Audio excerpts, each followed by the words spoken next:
Let me come back to my panel. Mally Smith, try again, mate. Try to convince us that these protesters have a point, because I'm genuinely open to be convinced that I'm wrong on this. I just know as a mother, if I was in England and the Prime Minister said, we're just going to kick out all the people who've got here illegally, that in the UK, with all the people who've come over on dinghies, all the people who've come over on trucks, and then committed crime. Do you know what we're going to do? We're going to find out where they live, we're going to knock on the door, we're going to take them out, we're going to sling them home. What's not to like? Well, I do have the burden of answering this question, having had the Heritage Foundation, ICE officer, whoever that British guy was, and then you two, and then whoever down the line. It's a big ask, Mally, but I know it's not beyond your capabilities. 10, so I will do my best, and with the caveat that I do not speak for all the protesters. So look, my view is this. I believe we could have a more sane immigration policy where we focus on violent criminals and not folks who have been in the community for years who do not pose a risk. And for example, let's say you have someone who came over with their family when they were 4 years old. They came over from Mexico, they moved to my home state of North Carolina, and now they're 28. They are not a citizen. If they have lived in North Carolina from 4 on, and they are good citizens, they went to college, they have a good job, I am fine with providing them a pathway to citizenship, and I don't think it is moral to deport them because their parents took them when they were kids to a different country, and they might not even have any ties to that country anymore. So there are examples like that where I think a pathway to citizenship makes sense. And then the second thing on ICE, I do not think all ICE agents are bad people. My cousin is in law enforcement. I have lots of family members and friends who are in law enforcement. But I do believe that there are sensible reforms, like requiring ICE agents to wear body cameras. Mr. Tim Miller said law enforcement officials wear body cameras. I know, ICE but you love filming everything. You just love filming. It's your solution to everything is just film it. There's enough blooming cameras filming all this action anyway. That's the last thing. But I'm just saying there's some general reforms like that I think would restore trust in ICE. But Mally, what difference will a camera make? People who've... Hang on, Laila, hang on. But I am conscious you're there, Laila, and I do want to bring you in. I genuinely do, but I still don't feel like I'm getting it. Because when you say not all ICE agents are bad, well, I think that's clearly, obviously true, but the people who are protesting think all ICE agents are bad, and what they are objecting to is the idea that all immigrants are bad. So everybody's thinking in these hideous binary terms, and it ends up with people getting shot because the left can't just, people who hate President Trump, just don't let them get on with their job. Just because my understanding as well, and correct me if I'm wrong, Hillary, you might know about this as well, but my understanding is, from researching this topic, if they knock on the door of someone, is as you described, they've been here for 20 years, they've held down a job, they haven't committed a crime, those people then have a process to stay and apply to live here. Yes, they do. And they are not the ones being kicked out. Yes, and by the way, earlier Mally said that no, it wasn't 70%. Now, I can't say that it's incorrect, but I looked up on the Homeland Security, and when I said that 72% of those arrested have been convicted of some kind of crime and they have a record, that's exactly what the Homeland Security website says too. They said the statistic is over 70% are criminals, pedophiles, etc. So your instance of somebody here that's been a citizen and they pay their taxes and they've gone to college and everything, that's not who they're arresting. They're actually predominantly going after people with criminal records. And just to my earlier point about Obama deporting over 3 million during his administration and Clinton 1.5 million, so far in this administration, President Trump they've only deported about 125,000. This is the left being mobilized from somewhere because those very same citizens did not under Obama and Clinton. The best thing that the Trump administration could do is go out there with loudspeakers and broadcast Clinton and Obama. Let me ask Laila Cunningham in London about the optics of this strategy, because my feeling, Laila, is because this is so visual, the ICE agents are such a noisy visual image of getting rid of people that shouldn't be here, it's acting as a brilliant deterrent. And if we had something similar in the UK, we obviously have border force people who go, and immigration officers go and knock on doors. We never see it. It's very peaceful. It's done behind closed doors. It's clearly not acting as a deterrent. Should we have something similar? Yeah, I mean, I think we need a deterrent, and we need law and order, and we need to protect our borders. The men of ICE, they're just enforcing, as I said, deportation orders, and I think people in England will welcome that. We feel that illegal migrants are almost prioritised, their rights are prioritised over those of the British people. We see it in housing, we see it in criminal masses.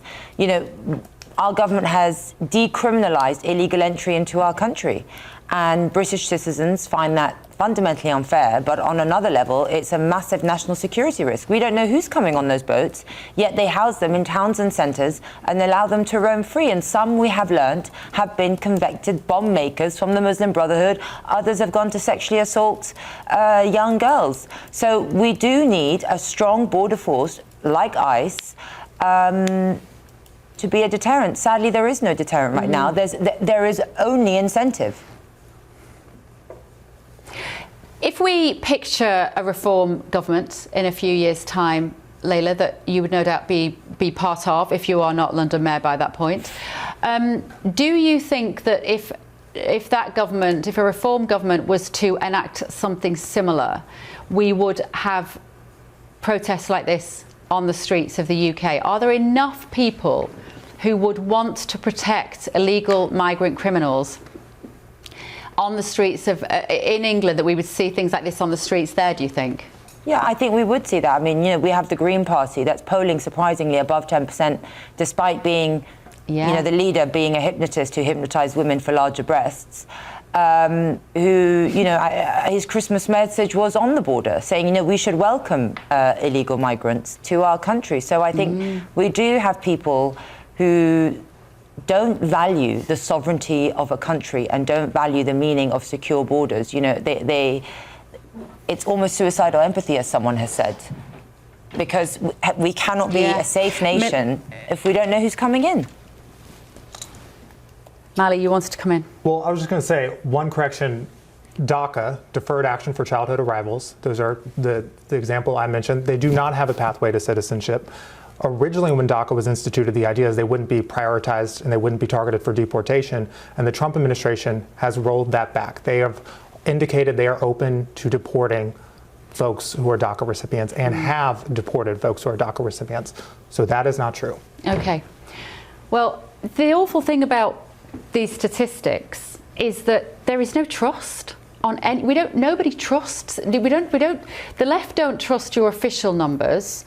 The right don't trust examples, let's say, anecdotal, that you could come up with, or you would say my facts are different to yours, or well, Bev, it's such a desperately sad situation in a country that literally has the word united in its name. The thing that I find too that's really sad about it, let alone just putting aside the immigration issue and just how divided we are, the shooting with Renee Good, this shooting, the video comes out and everyone sees different things. I mean, Hillary and I have been on this, we've debated, and we are genuinely feel as we feel, but we are seeing this completely differently. And I don't know how we get past that in a nation where we can see videos and come to completely opposite conclusions. Yeah. There's nothing more important than keeping your money and your identity safe online. And with so many VPN options available, choosing the right one can be pretty daunting. But this video's sponsor, ExpressVPN, is making the choice easier for GB News viewers. ExpressVPN is offering up to 73% off, plus 4 extra months free. That's top-level security from just £2.49 a month, and you're covered by their 30-day money-back guarantee. So just click the link in this video's description or scan the QR code now. Remember, when you're online, you are often sharing personal data, so hackers can steal your information, your passwords, your photos, and your bank details in just seconds. But ExpressVPN encrypts your connection, making it virtually impossible for hackers to access your personal information. So why choose ExpressVPN? Well, it couldn't be easier to use. With just one click, you are protected. And ExpressVPN uses military-grade AES 256 encryption, which is the same standard trusted by the US government to guard their classified information. With their new tiered plans, you can protect up to 14 devices at once and manage passwords securely. Live chat support is available 24/7, and it typically connects you in under a minute with a real person. Click the link in this video's description or scan the QR code to get up to 73% off ExpressVPN plus 4 extra months free. Start protecting yourself today with ExpressVPN. Let's talk now to Tiffany Marie Brannan, who is the host of the Tiffany Marie Brannan Show. Tiffany, thank you very much for joining me this evening. What are your thoughts when you see these protests on the streets of Minneapolis, and how does anybody bridge this gap whilst President Trump is still in office? Because I can't help but think so much of this is Trump derangement syndrome. It doesn't matter what he does or what his intentions are. People will always be out there protesting at anything that he executes.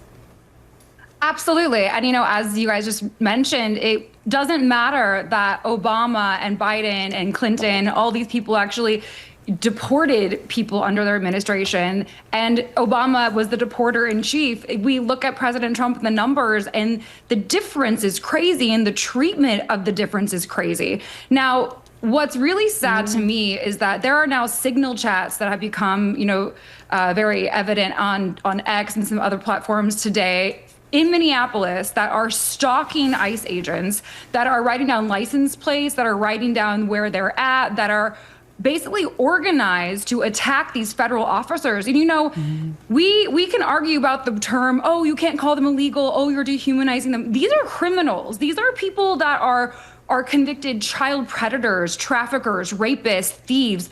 And let's not even discuss the fact that Minneapolis itself has a massive fraud problem due to the mass amount of illegal immigrants that are there. And, the reality is that this Trump derangement syndrome is very, very real. And you see people like this unfortunate guy, Patrick, I think was his name, who got shot today. And it's terrible, but why are these individuals coming up to law enforcement officers who are armed, who are dealing with an 8,000% increase in attacks and in threats, coming up to them aggressively in their face while they're armed? I mean, this is kind of just basic, you don't do this 101. Just explain to our predominantly British audience, Tiffany, if you don't mind, what you alluded to there, which is the $9 billion fraud in Minnesota. My understanding, 90 people have been charged so far. And just tell us what that's about. There's a large Somali community in Minneapolis, isn't there? Yeah, it's actually completely insane. So Jacob Frey, right, who's in charge of Minneapolis, and then you have Tim Walz. Thank goodness he's not my vice president, Tampon Tim, who's in charge of Minnesota. Now, right now, just one single lawsuit against Feed Our Future, which is a fake, fraudulent nonprofit, is for $250 million that the American taxpayer has been defrauded by a lot of Somalians and a lot of, fake immigrants. That's just in Minneapolis alone. Meanwhile, we've managed to, thanks to the work of investigative reporters like Nick Shirley and Anthony Rubin, all these guys that are on the ground doing the work, we know that there's a minimum of $9 billion estimated of fraud that is taking place right now in the state of Minnesota that we are trying to go after. So when you see Tim Walz and Jacob Frey out in front of public media and on the news and on X, really inciting violence and inciting what could be claimed to be insurrection against federal law enforcement agencies, against officers, against the Trump administration, against people that are trying to enact the will of the American people. Because I, as a U.S. taxpayer, I want people deported. Everyone I know wants people deported. We are sick of our country being taken over. So really what this seems to be by individuals like Jacob Frey and Tim Walz is a distraction. They don't want the people deported out of their state, their city, because A, it's going to look really bad once we uncover everything. And also they might lose a congressional seat. But B, this is a distraction to try to keep, the kind of like the hand over here when the reality is over here. Yeah, let me bring Mally in here. Mally, I'm sure you've got something you'd like to say to Tiffany there in disagreement with her position. Well, look, I mean, as I've said, I just feel like there is a more rational and logical way to do immigration enforcement, which again, I know Tiffany said that a lot of the folks have been violent immigrants, but there is also data that a lot of folks have not been violent immigrants. And I just think we could have a system where we provided a pathway to citizenship, and then that also freed up ICE to be able to really focus on those who have committed crime. But I would just- understand that there's a difference of opinion, and I have debated now 8 different people on it, but we will continue since I'm the only person who has that opinion. We love you of this for it, entire Mally. show. We But do. yes. Well, Well, it's what a I'll simple way say to to stop you- these deaths don't come illegally. Yeah, and what I would just like to say to you is that in 1790, we had the Naturalization Act of 1790, and that really brought, that was the word illegal immigrant, right? And then we have it codified by the Immigration Reform and Control Act of 1986. So that was under the Reagan administration. So the term illegal immigrant is very important to use here because we're talking about like, oh, well, they're not all terrible, violent criminals. They're undocumented workers. They entered the country illegally, and to diminish it as an undocumented migrant is to diminish the crime of entering my country and violating my country's sovereignty just because they wanted to live on welfare or have a job or whatever it is they're coming to seek here. And the reality is, like, we can argue about it all day, but just because they haven't raped somebody or trafficked in drugs doesn't mean that they are not illegally here and violating federal law. Okay, thank you, Tiffany. Go on, 30 seconds. Well, I was just going to say, even Trump himself has said that he doesn't believe immigration enforcement should focus on farming and hospitality because these are folks who are doing important and critical jobs. You might get mad at that sentiment, but that's Trump's own sentiment that maybe we shouldn't focus on those people because they're doing important jobs. So there's even some disagreement within the MAGA coalition on this, and most Americans support a pathway to citizenship. Okay, thank you so much, Tiffany. Tiffany Marie Brannan there. Thank you for joining the Late Show Live. Thank you, Mally. Thank you all at home.